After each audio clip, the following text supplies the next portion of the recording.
Hello दोस्तों आज की इस वीडियो में हम लोग पॉलीटेक्निक के जो 6th सेमेस्टर में IMRE installation maintenance and repair of electrical equipments जो सब्जेक्ट है उसमें हम लोग दूसरा जो चैप्टर है इंस्टॉलेशन उसके बारे में जो हमारा सेकेंड टॉपिक है वो पढ़ने जा रहे हैं।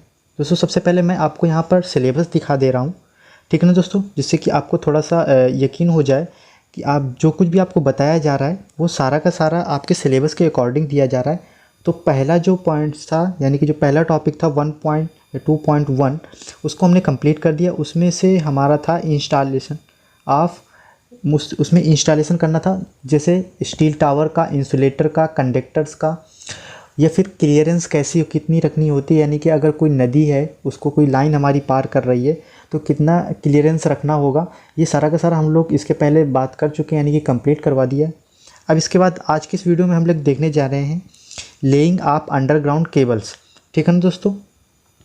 ये आपके जो सिलेबस में क्या क्या है, यानी आपको यहाँ पर इस वाले टॉपिक में क्या क्या पढ़ना पड़ेगा। एक तो इंस्पेक्शन पढ़ना पड़ेगा, यानी कि जो केबल्स होती हैं उनका कैसे निरीक्षण किया जाता है, उनका कैसे स्टोरेज किया जाता है। Transportation and handling of cables, यानी कि केबल्स को कैसे एक जगह से दूसरी जगह कैसे ले जाया जाता है। केबल हैंडलिंग इक्विपमेंट्स, यानी कि जो केबल को हैंडल यानी कि बिछाने वगैरह या फिर ले जाने में उनके जो इक्विपमेंट्स होते हैं वो कौन कौन से यूज होते हैं। Cable laying depth and clearance from such as water, sewage, gas, heating and other means, यानी कि हम लोग जो केबल्स होती हैं उनको कैसे बिछाएंगे, उसकी कितनी गहराई रहेगी।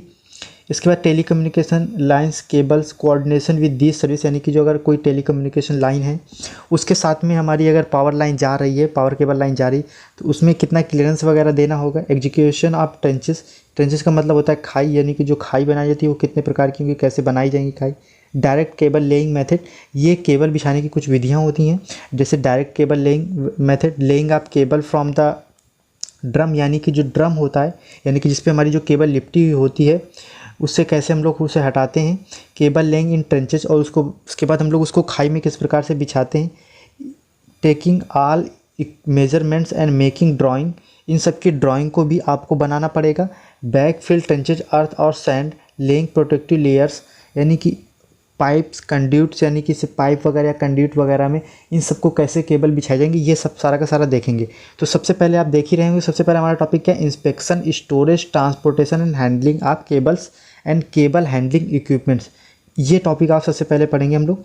तो आप ये देख रहे होंगे, जैसे कि सबसे पहले हम आपको बता दें कि ये जो आपको दिया जा रहा है नोट्स, एक्चुअली ये जो हैं सारे के सारे, क्योंकि ये सारे मोस्ट इंपॉर्टेंट ही हैं और आपको रिटन नोट्स भी मिलेंगे, ठीक है ना दोस्तों। इसमें आप परेशान मत होइएगा, क्योंकि आप सोचेंगे कि आपको यहाँ पर बुक ही दी जा रही है, आप पर दोस्तों बुक नहीं दी जा रही है आपको, क्योंकि ये मोस्ट इंपॉर्टेंट पॉइंट्स हैं। आप जितने से ज़्यादा पढ़ेंगे उतना ही ज़्यादा आपको याद रहेगा और उतना ज़्यादा से ज़्यादा आप एक पेपर में अपने सेमेस्टर एग्जाम में लिख पाएंगे। इस वजह से आपको इस तरीके से ये नोट्स दिए जा रहे हैं, और जहाँ कहीं भी बेवजह या फिर लेंदी चीज़ें होंगी उनको हटा करके मैं आपको शॉर्ट नोट्स भी प्रोवाइड करूँगा, ठीक है दोस्तों। तो सबसे पहले हम लोग बात करते हैं inspection, storage, transportation and handling of cables. तो केबल ड्रमों को सावधानी से निकालना चाहिए, ठीक है दोस्तों। अनुचित रखरखाव प्रक्रिया, हैंडलिंग उपकरण आसानी से नुकसान का कारण बन सकते हैं। ड्रम का टूटना, दृश्य या अदृश्य केबल का क्षति मुक्त खतरा अति जिसके कारण केबल का उपयोग नहीं किया जाता है, इसलिए कुछ दिशा निर्देश पालनों का प्रयोग करना चाहिए। केबल का इसलिए अपने आप से रक्षण होना चाहिए। परिवहन व भंडारण के समय केबल को सही तरीके से छूना चाहिए। एक ड्रम जिसकी हैंडलिंग के कारण क्षति हुई है उस पर घिसने या घूमने के निशान हैं तो उसकी जांच होनी चाहिए, इसलिए विशेष हैंडलिंग प्रक्रम अपनाना चाहिए। अगर लकड़ी के ड्रम का भंडारण हैंडलिंग सही हुई है तो हमारी केबल सही होगी। केबल के परिवहन के समय उपकरण तथा भंडारण के लिए तापमान सीमित तथा विशेष सावधानी बरतनी चाहिए। इसका सिंपल सा मतलब ये है कि जो हमारे ड्रम होते हैं, अभी मैं आपको डायग्राम में दिखाऊंगा ड्रम, ये आप देख रहे हैं, ठीक है दोस्तों। यहाँ आप देख रहे हैं ये क्या होता है, आपने नॉर्मल देखा भी होगा, ये जो बना हुआ ये क्या है, ये ड्रम है, ठीक है दोस्तों। इसे वैसे बोलते हैं फ्लंज, और इसके ऊपर क्या लपेटी हुई हमारी केबल लिपटी हुई होती है। तो उसको किस प्रकार से हटाते हैं, अगर उस पर कोई क्षति वगैरह है तो उसको हमें सारी की सारी चेकिंग करनी चाहिए, इसमें ये बात कही गई है। इसके पॉइंट्स हमें क्या क्या याद रखने हैं। तो ड्रम का घूमने से रक्षण करना चाहिए या ड्रम घूमना नहीं चाहिए, आपने देखा होगा कि यानी कि जब भी हम इसे ले जाएं, देखो आप यहाँ पर देख रहे होंगे कि हमें ड्रम को जब एक जगह से दूसरी जगह ले जाएंगे तो इसको इस प्रकार से उठाएंगे ताकि ये घूमे नहीं। ऐसा नहीं कि आपने मशीन से इस प्रकार इसे उठाया और ये क्या घूम के नीचे गिर गया, या फिर आपने इसे इस प्रकार से इसके फ्लंज को लेते हुए उठा दिया। ठीक है दोस्तों, तो इस प्रकार से आपको नहीं उठाना है। पट्टे पर ड्रम को ऊर्ध्वाधर स्थिति में बांधना चाहिए। ड्रम को फ्लैंज पर नहीं लपेटना चाहिए। ठीक है ना दोस्तों, ये फ्लैंज यही होता है, ये जो आप देख रहे हैं ये फ्लैंज है। फॉर्क लिफ्ट के द्वारा, ये जो मशीन है इसे हम लोग क्या बोलते हैं, फॉर्क लिफ्ट बोलते हैं। ये जो आप देख रहे हैं इसे हम लोग फॉर्क लिफ्ट बोलते हैं, के द्वारा डेबल क्रम को केवल फ्लैंज की तरफ से ही उठाना चाहिए। केबल के निरीक्षण, भंडारण, परिवहन तथा हैंडलिंग के लिए दिशा निर्देश क्या क्या ये हैं। फॉर्क लिफ्ट के उठाने वाली असेंबली केवल ड्रम फ्लंज को सहायक के रूप में उपयोग करती है, न कि केबल तथा अपना स्वयं रक्षण प्रदान करने के लिए। ठीक है, जो यानी कि जो फॉर्क लिफ्ट होती है उसका जो ड्रम फ्लंज के सहायक के रूप में प्रयोग करती है। जो हमारा फ्लंज होता है वो एक सहायता होता है उसको उठाने के लिए। ठीक है ना, ऐसे नहीं कि उसी के सहारे के सहारे हम लोग पूरी के पूरा ड्रम उठा लें, ऐसा नहीं करेंगे। ठीक है ना दोस्तों, इसके बाद हमारा क्या है कि फॉर्क केबल के कवर तथा केबल को नहीं छूती है ताकि केबल को नुकसान ना हो। यानी कि जब भी हम केबल के द्वारा, यानी कि अपने इसके द्वारा, फॉर्क लिफ्ट के द्वारा, ये आप जो देख रहे हैं लिफ्ट के द्वारा जो हम उठाएं, तो ऐसा नहीं है कि सारा का सारा ये केबल को ना ही केबल से टच ना होती है। ये जो आप देख रहे हैं ये इस तरीके से, तो ये केबल को ना टच करे, केवल ये बाहर वाले जो फ्लैंज है इसको ही टच करे। ठीक है ना दोस्तों, केवल ड्रम को उठाने के लिए फ्लंज का उपयोग करते हैं। उठाने तथा उतारने के लिए उपयुक्त युक्ति का इस्तेमाल करना चाहिए ताकि केबल तथा ड्रम को कोई नुकसान ना हो। ड्रम को कभी भी ट्रक, रैंप या कंटेनर से नहीं गिराना चाहिए। तो आप देख रहे होंगे कि यहाँ पर देखो, यहाँ पर किस तरीके से हमारा फॉर्क किस प्रकार से उठा रहा है, इसने इस प्रकार से उठाया तो क्या हुआ कि देखो इसका केबल्स में प्रॉब्लम्स आ गई। इस तरीके से उठाना चाहिए कि केवल ये फ्लंज, ये जो फॉर्क है ये केवल फ्लंज के थ्रू, यानी कि केबल को कोई नुकसान ना पहुंचाए। उपयुक्त युक्ति का प्रयोग करना चाहिए, ड्रम को नीचे नहीं गिराना चाहिए। ठीक है ना दोस्तों, इसके बाद अब हम लोग बात करते हैं कि केबल का परिवहन उचित साधन द्वारा किया जाना चाहिए तथा केबल को बांध देना चाहिए ताकि परिवहन के समय हिले डुले नहीं, तथा इस प्रकार के कंटेनर के द्वारा परिवहन करते समय सावधानी बरतनी चाहिए। भंडारण तथा परिवहन के समय ड्रम को सीधी अवस्था में रखना चाहिए। ड्रम को घूमने से बचाना चाहिए। तीसरा पॉइंट है, ड्रम को उठाते समय एक्सेल या बीम का उपयोग करना चाहिए ताकि फ्लंज पर दाब ना पड़े। ठीक है ना दोस्तों, इसके बाद चौथा पॉइंट है हमारा, एक्सेल स्प्रेडर का उपयोग करके क्रेन से उठाना चाहिए। आप ये देख रहे हैं, ये देखिए इस प्रकार से हमें क्या, ये एक हमने एक्सेल का प्रयोग किया और इस प्रकार से हमने इसको क्या किया, फ्लंज को अगर आप क्रेन से भी उठा रहे हैं तो ऐसे नहीं कि आपने डायरेक्ट ऐसे अगर उठाएंगे किसी तार से बांध करके तो ये फ्लंज है और उससे केबल, इन दोनों पे भी जोर पड़ेगा तो इससे प्रॉब्लम हो सकती है। यानी कि आपको किस प्रकार से, हमें इस प्रकार से उठाना है। इसके बाद फ्लंज के साथ लगे सभी नट बोल्ट को उठाते समय टाइट कर देना चाहिए। ये देखिए, ये जो हमारा फ्लंज होता है इसके देखिए, आपने देखा भी होगा, आप ये देखिए ये नट बोल्ट इन्हें क्या कर देना चाहिए, हम लोग टाइट कर देना चाहिए। गर्मी के दिनों में नट बोल्ट को टाइट करते समय लकड़ी के सिकुड़ने का ध्यान रखना चाहिए। यानी कि इस प्रकार से टाइट करना, क्योंकि लकड़ी की ये, क्योंकि जो फ्लंज होता है ये बाहर किसका बना होता है, लकड़ी का बना होता है। नट बोल्ट को उपयुक्त रिच के द्वारा कसना चाहिए। चलने से पहले ढीले नट बोल्ट को भी कसना चाहिए। ड्रम को केबल के साथ बताई गई दिशा में कम दूरी तक घुमाना चाहिए। यानी कि जिस डायरेक्शन में बता दिया जाता है कि भाई हमारा ये फ्लंज या फिर ड्रम इस डायरेक्शन में घूमेगा, तो आप इसके अपोजिट डायरेक्शन में नहीं घुमाना चाहिए या मत घुमाएं।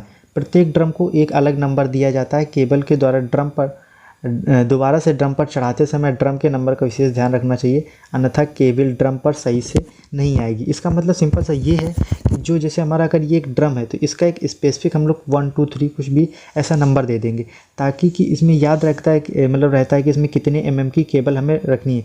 अगर हो सकता है कि उसके अकॉर्डिंग दूसरे माप के अगर हम इसमें केबल रखेंगे तो हो सकता है वो सही प्रकार से सेट ना हो, या फिर इसमें हो सकता है कोई प्रॉब्लम वगैरह भी हो, क्योंकि बहुत सारे ड्रम एक साथ स्टोरेज किए जाते हैं।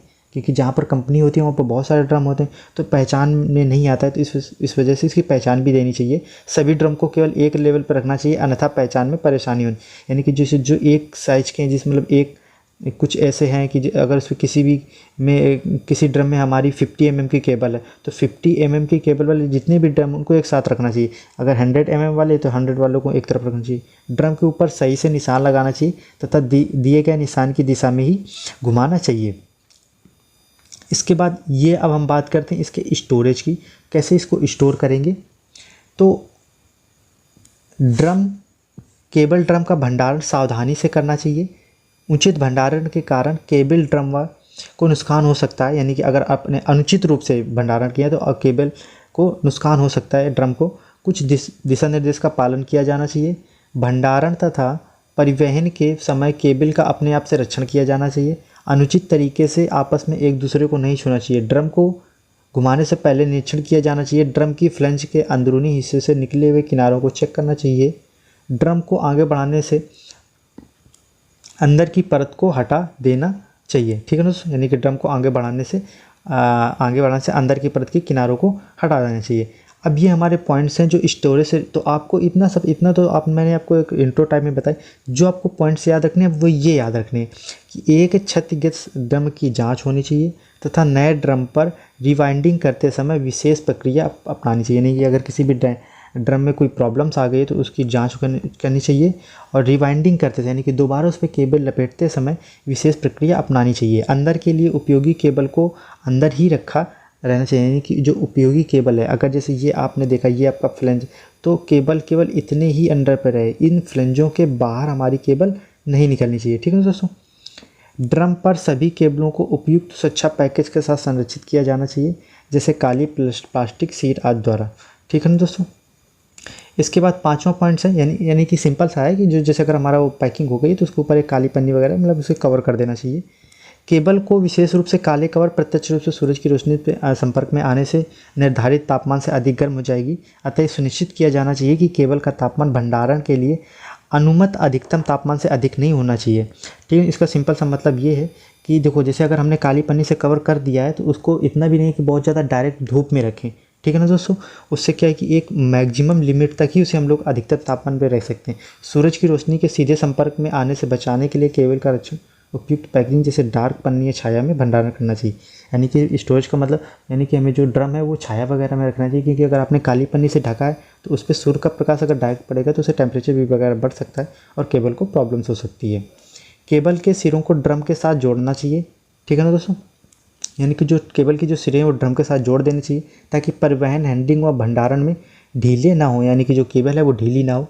केबल के सिरों को कैप के द्वारा सील कर देना चाहिए ताकि सिरों से पानी ना भरे, यानी कि अगर जो हमारी, क्योंकि भाई जो केबल होती है थोड़ी बहुत, उसके जो केबल का जो लास्ट सिरा है उसको अच्छे से सील कर देना चाहिए ताकि क्या हो कि उस पर कोई अगर पानी वगैरह हो तो ये सब केमिकल वगैरह कोई ना भर पाए। केबल को ऐसे स्थानों पर स्टोर किया जाना चाहिए जहाँ पर उच्च ऊष्मा या आग का प्रभाव ना हो।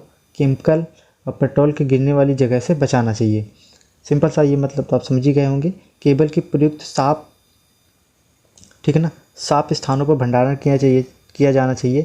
3 महीने बाद निरीक्षण होना चाहिए। इस निरीक्षण समय को कम किया जा सकता है अगर केबल सीधे सूर्य की रोशनी के संपर्क में आए, यानी कि वैसे 3 महीने में एटलीस्ट 30 महीने में हम लोग इंस्पेक्शन करते रहना चाहिए जहाँ पर हम लोग उसका स्टोरेज कर रहे हैं।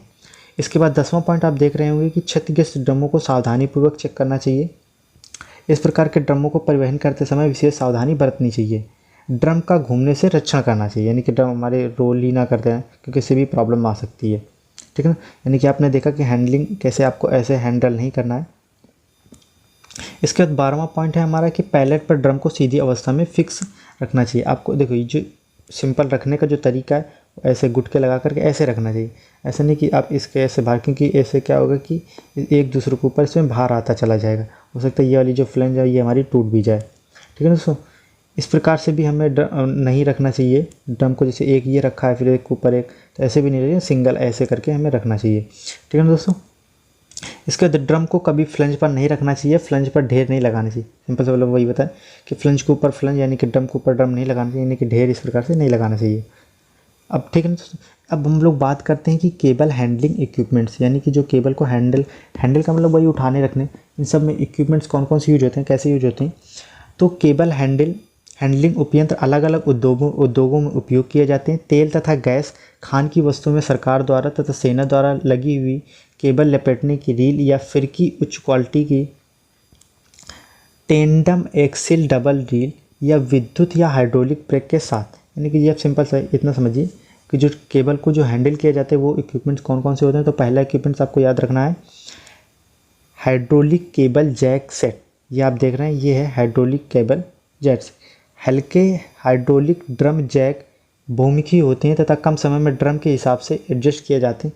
इस प्रकार के जैक हल्के होते तो गाड़ी के साथ फिट होते, जिन्हें एक स्थान से दूसरे स्थान पर आसानी से ले जाया जा सकता है।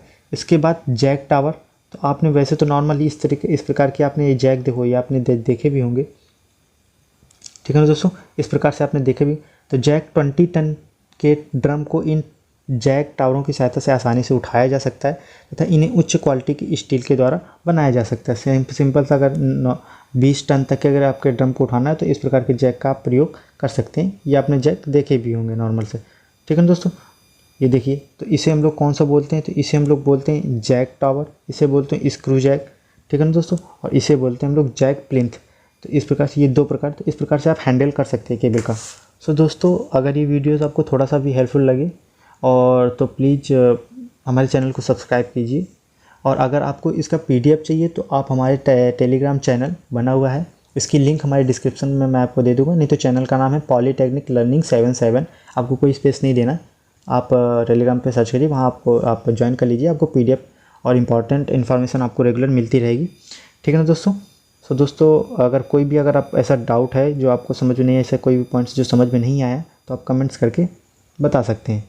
थैंक यू दोस्तों।